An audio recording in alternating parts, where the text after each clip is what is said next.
I'm joined now by Matt Maiocco. Matt has been covering the 49ers since 1995, and he knows this team as well as just about anybody.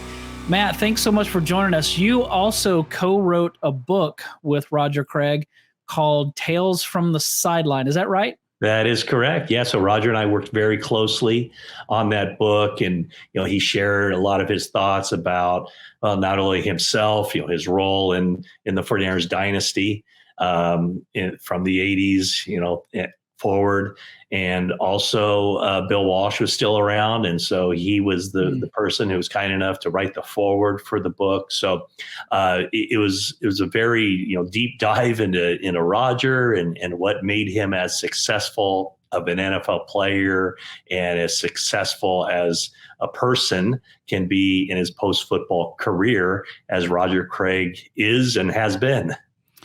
Yeah, and he definitely was, especially during his playing career. What a transformational player. Now, before we get into that, I wonder if you would explain to us where he's at as far as the Hall of. So he's not part of the modern era candidacy. He's now in the senior division. Can you explain what that means and how that impacts his chances moving forward? Yes, absolutely. So with the Pro Football Hall of Fame, only 5 modern era candidates can be selected. A maximum of 5 can be selected every year. And so there is a tremendous backlog of deserving senior candidates. And I mean, that's something that we talk about on the selection committee all the time. Mm-hmm. So as of, and I forget exactly the year, but let's just say 5 years ago, Roger Craig went from being a modern era finalist or a modern era candidate. And then after 25 years, he drops into the seniors pool. And so there was a very significant change made in the process now by which senior candidates are elected, in the sense that previously it was a maximum of 1 senior candidate per year could go into the Pro Football Hall of Fame. Wow. But the new president of the Pro Football Hall of Fame, Jim Porter, he polled the voters, and we had some long discussions, and everybody came to the consensus that there's just no way we can do this justice. There's just so many deserving senior candidates that fall into, the term is the abyss of the seniors pool. So a very significant thing happened, I think, toward Roger Craig's candidacy and the prospects of him eventually getting to the Hall of Fame, is that now that there are 3 seniors candidates in the Hall of Fame, or can go into the Hall of Fame every year. And so the 3 seniors candidates for the class of 2023 are Joe Klecko, Chuck Howley, and Ken Riley, all deserving candidates. No question about it. But where a little bit of my disappointment comes is that in this committee, there was a blue ribbon panel committee that was formed for the was it the 50th anniversary? The 100th anniversary of the NFL. Right. So they decided to put in a larger class that kind of mirrored the very first class of the Hall of Fame. And so in that committee, and this wasn't anybody on our on the Pro Football Hall of Fame committee, the regular committee. It was a blue ribbon panel, and they came up with 20 candidates for the seniors to go in, but it was 20 candidates for 10 spots. And so 10 went in immediately. Roger was one of those 20 candidates. Mm-hmm. He was not one of the 10 elected, which I took as, okay, not the perfect scenario, but at least now we know, theoretically speaking, that he's going to be one of the next 10 seniors to go in.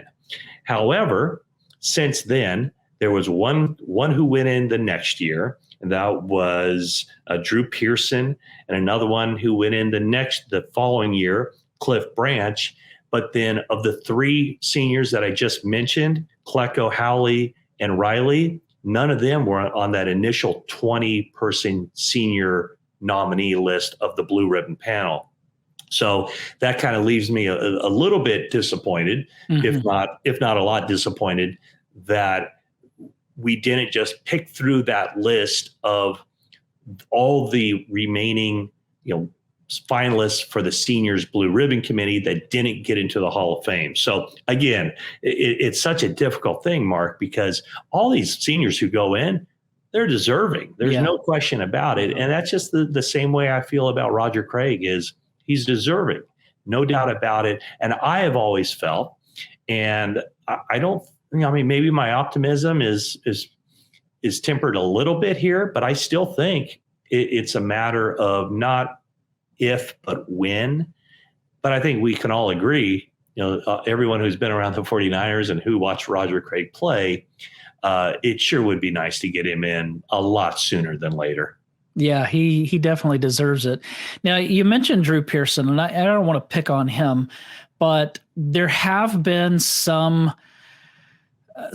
players that have been inducted into the Hall of Fame who campaigned a little bit or made some noise or what have you. Roger Craig is not one to ever do anything like that. You're a Hall of Fame voter. Would that have any influence on you whatsoever? Frankly, it would probably turn me off, if anything. I would certainly, we're all human. I would try to not make it influence me whatsoever. I think a person's credentials speak for themselves. You don't need the person patting himself on the back to let you know how good he is. I think, we all have an idea. We all know what we value from a football player. We also all talk to people who were on the scene back in those days. As a voter for me, quite frankly, when it gets to me, because I'm not on the seniors committee, basically the seniors committee nominates the finalists, and then my vote is just up or down.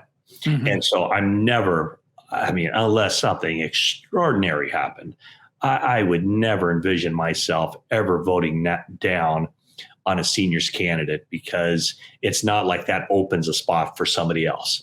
By that point, when the seniors committee forwards, in this year's case, the name of 3 seniors finalists, by voting down on either Klecko, Howley, or Riley does no good for Roger Craig. Mm-hmm. In fact, it hurts him, because that just means there's one more candidate still out there among the seniors. So I appreciate and I respect Roger's professionalism and just the class with which he's handled this.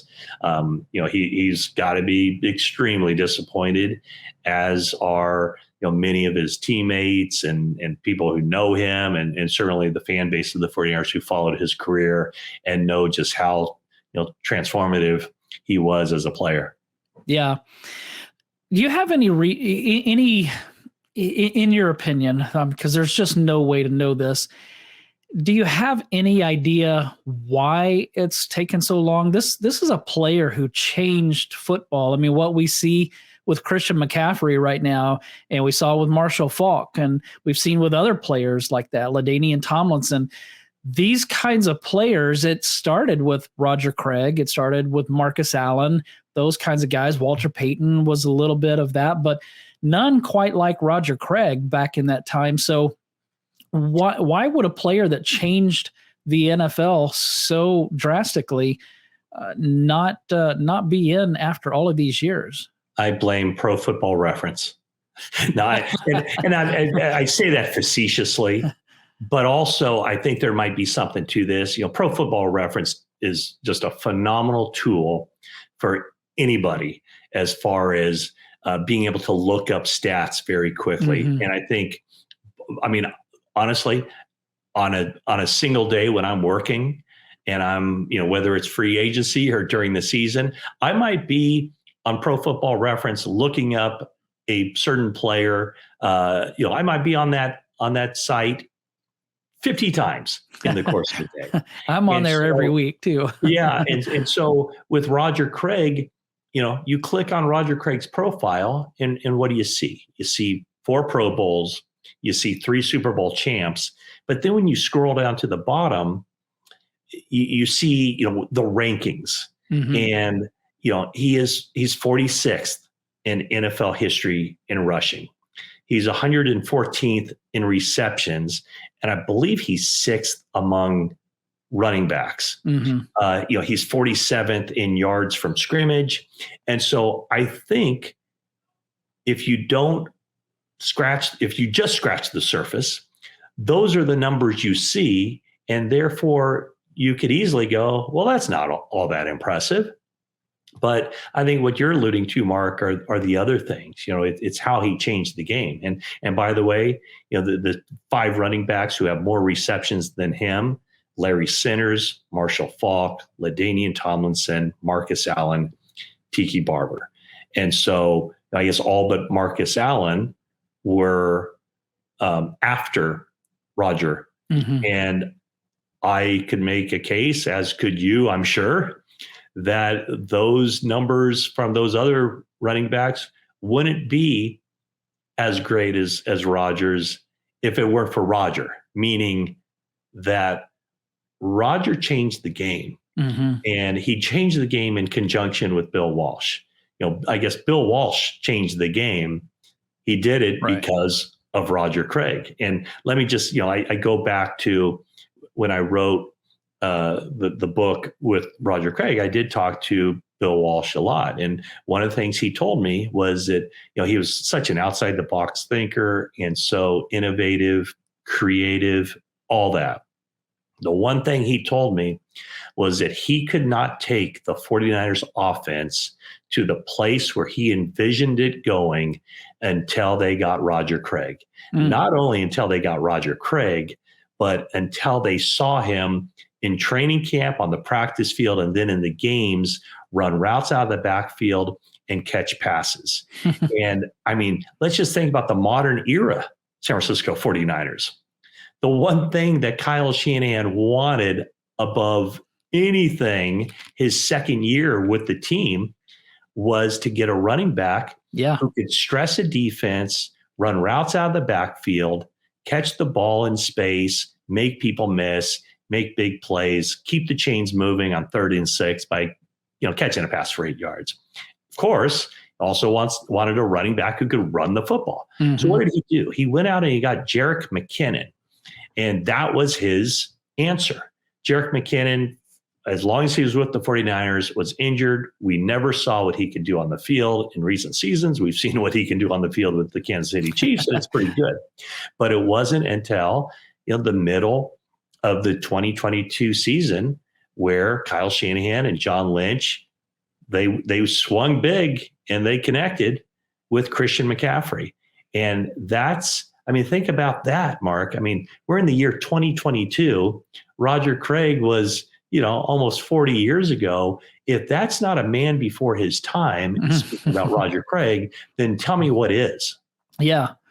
Yeah. And you think about the 49ers offenses when they've been at their best, they had Roger Craig. They, in 94, had Ricky Watters, where Mike Shanahan was using him out of the backfield a lot.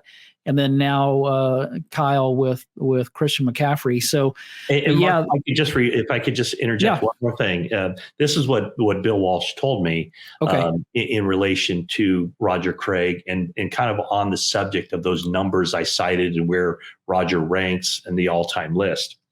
He said, in any other offense, Roger would have easily gained a lot more yards, but we combined rushing and pass receiving. We looked at total yards, not just yards from our backs. So, I think he was fully aware of, Roger was, never leading rusher. Of course, he had that 1,000 season, but if they had fed the ball to him more, if they had done certain things, maybe more in lines with a traditional running back, those numbers would be greater.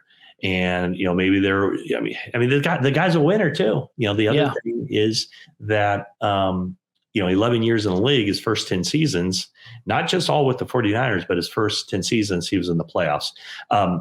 Because you asked me why he wasn't or why he isn't in the Hall of Fame, and we're just kind of projecting. This is a sore subject with me, but I'll bring it up anyway.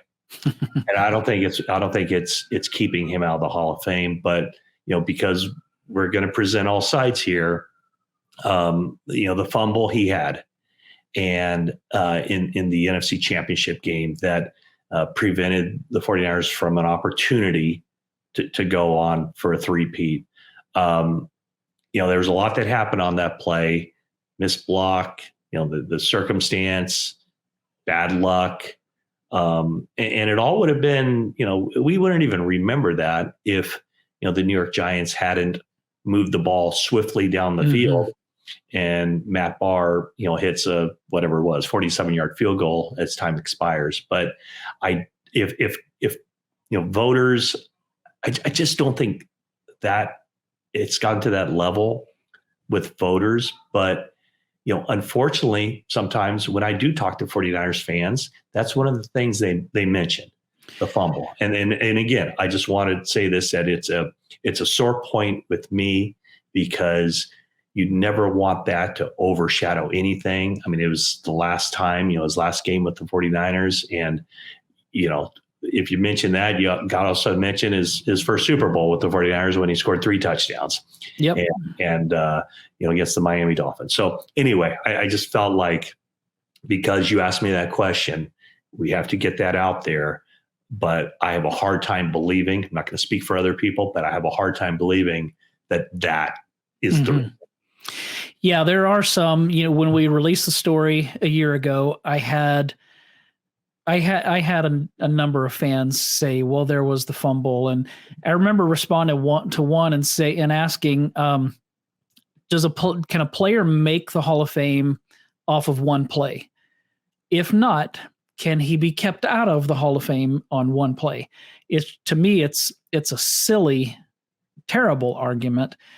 He also fumbled in Super Bowl 23, but nobody thinks about that because the 49ers won the game. So, and Mark, I don't even remember that, to be honest with you. Yeah, it was a big hit. I don't remember who hit him. May have been that David Fulcher guy, because that guy was a beast in that game, that safety for Cincinnati. But that is an unfortunate thing. Is there anything that you would add to the case for him? Because you mentioned where he ranks on the yards from scrimmage. If I'm not mistaken, he's ahead of some guys like Earl Campbell on that list. And he's also ahead of John Stallworth, who's in the Hall of Fame, when it comes to receptions and receiving yards. And that's a receiver that's in the Hall of Fame. If that receiver is in, then why isn't the running back who has better stats than him? Now, Stallworth deserves a 4-time Super Bowl champ. But I guess that's where I run into problems with some of those that just look at statistics, is that it doesn't tell the full story. Well, and you're right. It doesn't tell the full story. And I think that is, I guess the statistics are the easy thing to look at and to compare, because it's black and white. There's no arguing. There's no interpretation. And I think the problem with Roger is so much of what he brought to the table, not only for the 49ers, but just for how maybe the running back position was perceived and continues to be perceived nearly 40 years later, but also what teams started looking for in their running backs. Now, I don't even know if there was a third down back really before Roger Craig. And Roger Craig wasn't just a third down back. He was a first down back. He was a second down back.